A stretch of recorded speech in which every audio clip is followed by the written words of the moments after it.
Hi everyone, did you know that about 300,000 people, mostly civilians, were killed during the Nanking Massacre, a terrible event that many history books barely talk about? It's a scary reminder that history isn't just about dates and treaties, it's full of dark stories that often get ignored. Get ready to learn about the parts of history that some people want to hide. Our story starts in Tulsa, Oklahoma, in 1921. A successful black community called Black Wall Street was attacked by a white mob because of racial tensions and false accusations. For 2 terrible days, homes and businesses were burned down, leaving many people homeless and many lives lost.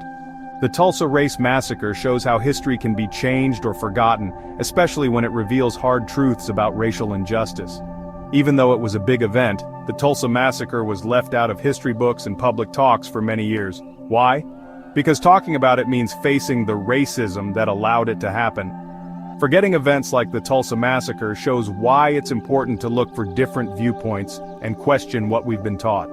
By finding and sharing the stories of those who were ignored, we get a better understanding of the past and its effects on today.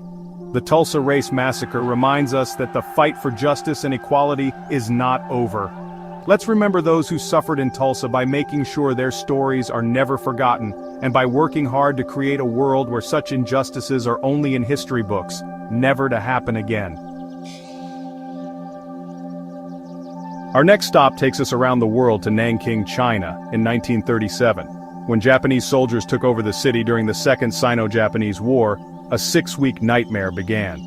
The Nanking Massacre, also called the Rape of Nanking, is one of the worst events of the 20th century. Hundreds of thousands of people were killed, tortured, and treated very cruelly.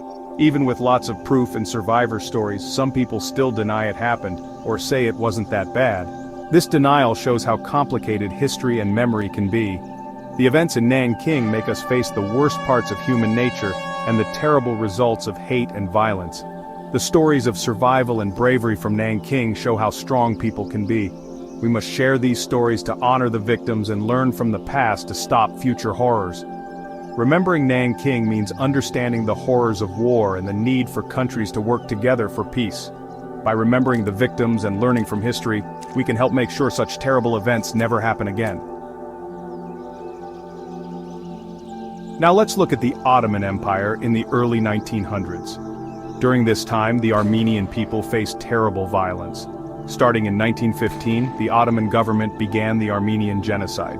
They deported, tortured, and killed about 1.5 million Armenians. This was due to nationalism, religious intolerance, and political reasons. The Armenian Genocide shows how dangerous hate can be. Even with lots of evidence, the Turkish government still denies it happened. This denial keeps the pain alive even after 100 years. The Armenian people have shown great strength, fighting for recognition and justice. Their hope and memory of these events are powerful. By remembering the Armenian Genocide, we honor the victims and support the survivors. We also promise to stop future atrocities. The fight for justice and human rights never ends. Let's support the Armenian people and all who have suffered from genocide. In 1947, the Indian subcontinent, once ruled by the British, was split into 2 countries, India and Pakistan. This big event ended British rule, but caused one of the largest migrations ever, with lots of violence and bloodshed. About 15 million people had to leave their homes and cross new borders to find safety.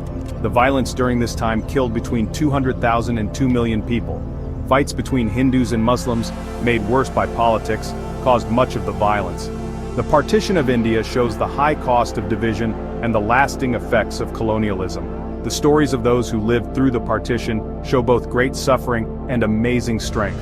By remembering the partition, we see the cost of division and the need for tolerance and respect between communities. Let's honor those who suffered during the partition by working for a future without such tragedies.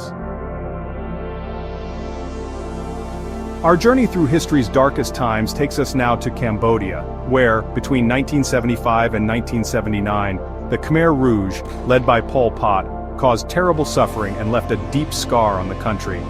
They wanted to create a farming society by forcing people to work and getting rid of anyone they thought was an enemy. Their cruel actions led to the deaths of about 1.5 to 2 million people, nearly a quarter of Cambodia's population. The killing fields, mass graves across the Cambodian countryside, are a sad reminder of the cruelty faced by the Cambodian people. Despite the horrors they went through, the Cambodian people have shown great strength in rebuilding their lives and communities. The Extraordinary Chambers in the Courts of Cambodia, a UN-backed tribunal, has been working to bring those responsible for the genocide to justice, offering hope for accountability and reconciliation. The Cambodian genocide reminds us of the importance of human rights, the fragility of peace, and the need for international cooperation to prevent future atrocities. Let's honor the memory of those who died in Cambodia by remembering their stories, supporting the survivors, and working hard to create a world where human rights are respected and justice prevails. So there you have it, a look at some of the most disturbing events in history that you probably didn't learn about in school. By learning about these events and remembering the people who went through them, we honor their memory and understand our world better.